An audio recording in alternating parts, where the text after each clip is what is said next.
विधानसभा के चुनाव को लेकर नामांकन के आखिरी दिन हिंदुस्तान के पूर्व पत्रकार स्वर्गीय राजदेव रंजन की पत्नी आशा रंजन सिवान विधानसभा से आज अपना नामांकन दाखिल किया है। आशा रंजन आघाड़ी पार्टी से चुनाव लड़ने की बात की है।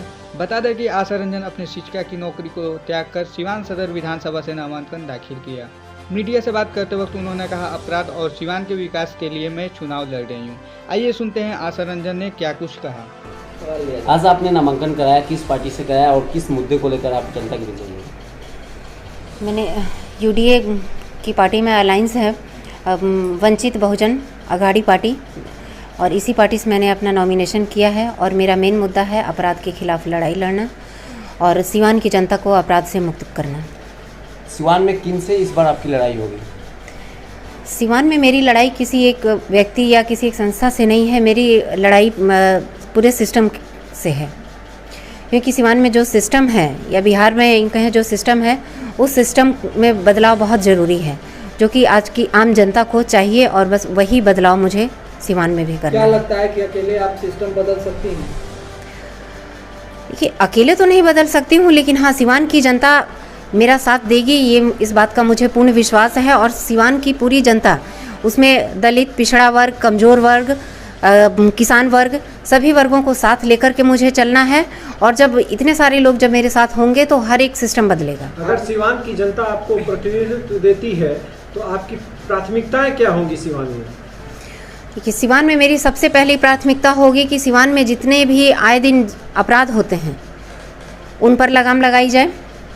और दूसरी चीज़ कि सिवान में जितने भी जो पिछड़ा वर्ग है, दलित वर्ग है, कमज़ोर वर्ग है या किसान वर्ग है, उनका विकास में हर संभव प्रयास करना मेरी एक प्रमुख मुद्दा रहेगा।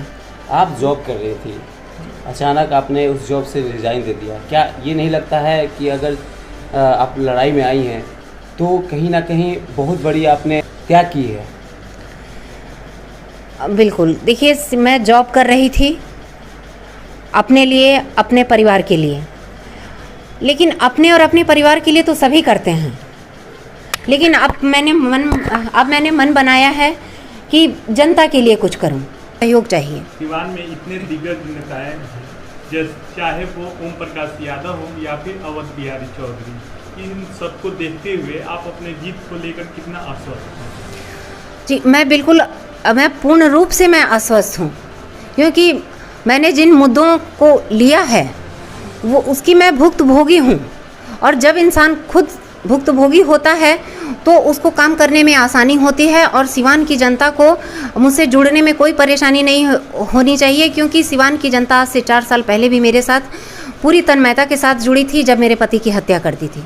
तो इसलिए मुझे सिवान की जनता पर पूर्ण विश्वास है कि सिवान की जनता मुझे मौका देगी और मेरे साथ ज़रूर खड़ी होगी। और जहाँ तक बड़े दिग्गज नेताओं का प्रश्न है, तो उनसे मेरी कोई प्रतियोगिता नहीं है। मैं मेरा काम करने के लिए आई हूँ सिवान में, और वो मैं करूँगी अपनी पूरी निष्ठा और लगन के साथ।